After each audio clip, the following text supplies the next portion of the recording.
Raptors guard. Norm, thanks for doing this. Yeah, thanks for having me, guys. Is the celebration over now? Have you turned the page mentally? How long does that last? It lasted up until I got back home from Spain with a trip with my boys, and got straight back to the gym as soon as I landed.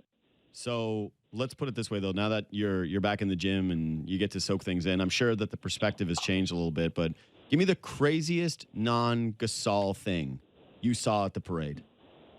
Non-Gasol thing? Yeah, because I think we all agree that Gasol's performance drinking-wise, even like that was one of the more astonishing feats we've ever seen. In fact, if there was a representative that if we get to use Marc Gasol as an honorary Canadian, if we had to pick our champion to go into a contest, I think after seeing him chug the wine, we're like, yeah, that's our guy. We're picking him. He's our draft pick. Man, that's tough. That's tough to top, man. I think anything else that you mentioned is like below that. I mean, he chugged a whole bottle of wine. Yeah. I know. I actually still think that's so hilarious that, there's 3 million people at a parade. There's someone who went viral and gave Kawhi a plant. And I saw that guy, by the way, plant guy. I was right there on the street after. He was weeping, openly crying in the street with happiness that Kawhi took the plant. Yeah. Wow, that's crazy. Yeah, I mean, I saw a little bit about it on Instagram, but during the start of the playoffs and during a playoff run, I thought it was very interesting. And then I definitely saw Kawhi reach out and get the plant from him. That was pretty dope, man. Do you think Kawhi knew who that guy was, or was getting explained to him as he was reaching down? I think he knew a little bit about it. I mean, he doesn't have social media, but I know Jeremy Castleberry, his closest friend, one of the coaches on the team. I'm pretty sure he kept him informed on who he was. So we want to move past this, but what we do have to ask you, like you are one of the guys that I think everyone thinks is closest to Kawhi Leonard. I think that your guys' moms are pretty tight. How involved were you in terms of this? Like, did you actually have some insight, or were you kind of just learning it as we go, following the Woj bombs and waiting for the cracks just like everybody else? To be honest, I wasn't waiting for anything. I was enjoying my time in Spain with my friends. We did everything that we could, to make him feel at home, comfortable with the team. We brought him in. He's one of our guys. He's like my big brother to me. I've known him for a while. Talked to him throughout my time in the league when I was in high school. I just wanted to give him his space, let him make decisions for himself. He didn't need no pressure from us or other guys on the team. He's going to make, or he was going to make, the best decision for him and his family and where he thought he needed to be for his career. So I let him do that. Tell me about this Spain trip. Did you get any tips from Mark as to where to go? Where did you go? We were in Barcelona and Ibiza. Barcelona for 3 days and Ibiza for 4. So it was a good time. I was talking to Mark while I was there. He was at a different island in Spain, and he was letting me know all the tips where to go. And it was kind of crazy for me because people were recognizing me in Spain, and it was just I was like caught off guard, like just being known out there and the following of basketball and how big the game has grown. It was amazing. Yeah, I think I saw, maybe this is wrong, maybe this wasn't in Spain, but I think I saw one of your Instagram stories or an Instagram post where, you were at like a cabana, like a pool party, and there was just dudes who came up to you with like a Raptors flag. Yeah. We're at a party out in Ibiza, and the guys who were at the other table was a big group from Toronto, and it was funny because like my brothers went to talk to him first, and then they came and grabbed me and told me who they were, and I came over there, and a guy literally pulled out a flag of the Toronto Raptors, and I'm just like, you're carrying that around all the way in Spain? Like you're at a party right now, and you have a big old like official Toronto Raptors flag. Like that's intense. You never know. He's like, maybe Norm Powell's going to show up here. Maybe a little bit ESP, a little Destiny. It is kind of a cool thing about the Raptors, though, that the team was so diverse and so international that it really did feel like Toronto wasn't just Canada's team during the postseason, and that it was just a global team. Did you guys feel that? I guess you did afterwards when you visited Spain, but is that something that you think a lot of guys have come to grips with or understood? I think we understood like the Canada part because, like, I mean, as soon as you get here, being associated with a team, going around the different places in Canada, you feel that, being a part of the team. You see jerseys, hats, shirts, memorabilia of different teams, the old retro jersey and things like that in Canada. But I don't think on a global scale we noticed or even understood like how big we were, not only in Canada but all around the world. Well, yeah, and I don't know how much time you would spend thinking about this kind of stuff, and I know that it's probably been a pretty busy summer and you've been having a lot of fun, but do you take pride in knowing how this group really has changed the landscape, the sporting landscape in a country? Like when you saw those videos, and I'm sure you did, of fans celebrating all across Canada and the way that, watch parties were happening everywhere. Has that kind of soaked in for you that, people talk about Vince Carter and having the effect that he did on Toronto basketball, just what that group did, what you guys did for sport in this country and the way it's going to be moving forward over the next 10, 20 years?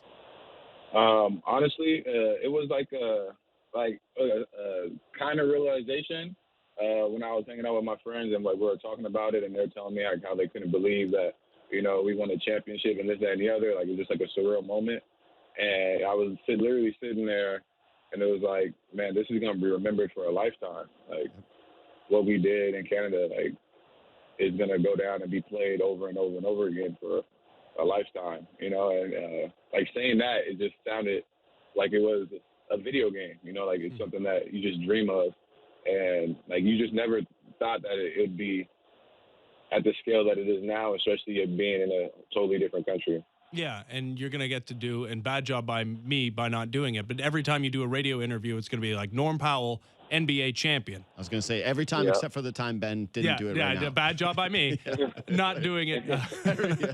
But yeah, that's going to be associated with your name. I literally everywhere I go, it's like, what's up, champ? Hey, NBA champion. Yeah. Congratulations, this, that, and the other. And it's just still kind of weird. Yeah.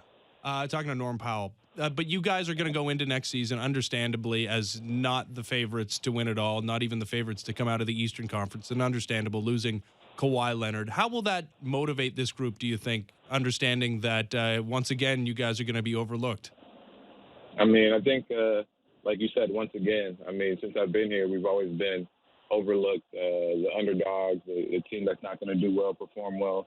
And every year we do better than what they expect, and then they start changing their mind and, saying that we're a team that has a chance, a possibility, this, that, and the other. But I think what's so great about the team that we have and the group that we have is we don't lose that. We know what our goals are. We know what we can do. We know the players that we have and the team that we have, and we're focused on that. We're locked in on that. And for me, it's about taking advantage of this opportunity that's in front of me. And I know the other guys on the team, the younger guys, OG, the guys that we just drafted and signed, Stanley, Rondé, even Fred, and other guys coming off the bench, they get more of a chance to prove themselves, hopefully get into a bigger role and be able to get more minutes on the court, So I'm excited about that. I'm not too worried. I've never been worried about what the outside noise is saying, and I know this group of guys isn't either. We're a group of guys who have been overlooked and been underdogs, and we always had to prove ourselves. So we're going to go out there and do it yet again. Well, and I think that's kind of always been part of your persona as a player, especially, just being a second-round pick, someone that there wasn't a ton of hype in coming into this group, and it kind of fit with that Raptors mold. And there was the one-off season, right, where there was a ton of hype. And when you're talking about more minutes, right now you do project as this team's starting two guard. There's nobody ahead of you with that position on the depth chart as of right now.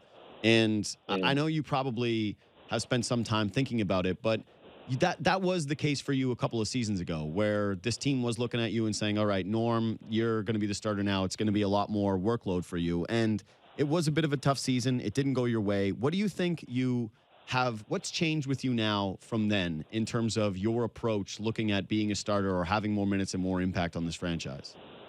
I always stay with the same approach. I never change my approach based on the situation. I know what I can do. I have confidence in myself. I know what I work for. I know what I want out of this. I know what the team wants, and I go out there with that same mentality, game in and game out, whether it's a good game or a bad game. I definitely sat down and looked at, areas where I need to improve on, areas that, I need to grow and mature in, especially with the opportunity of having more minutes and potentially being a starter.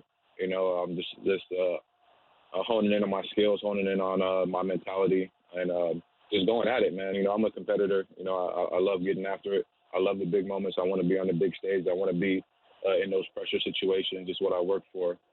So I'm just working on all areas of my game, expanding my knowledge and IQ, limiting some of the mistakes that I've made in previous games and previous seasons, and going at it with an open mind, having fun, and looking forward to that leadership role and being more vocal, not just leading by example with my work ethic, but being more vocal on and off the court with the guys, bringing them together and things like that. Man, that's really interesting because I think that we get focused a lot on, now that when you go away for the summer, it's somebody works on one thing. What are you adding to your game? But it really does sound like the focus of your offseason is going to be much more than just one facet of your game. Yeah, it's building my all-around game. Every year I feel like I had to improve on one thing. Like, okay, it was my shooting, it was finishing, it was my ball handling. It was making plays for others. Now it's the whole package. Opening up the whole package, tightening up everything, watching a lot of film, digesting film, learning different mistakes that I've made, learning areas where I can improve, and then enhancing the areas that I did well in. You don't want to just focus on the things that you need to improve on and lose what you're doing well. You got to have a good balance and incorporating new things that you can do on the court. So that's my main focus. I'm not just focused on one thing that I need to change. I'm focused on my whole game because the opportunity that's in front of me, presents that my whole game needs to change and improve. Yeah, it'll be a whole lot of fun to watch. He is NBA champion. There you go. Norman Powell. Norm, we appreciate it a bunch. Thanks for doing this. Thanks, man. Thanks for having me, guys. It was fun.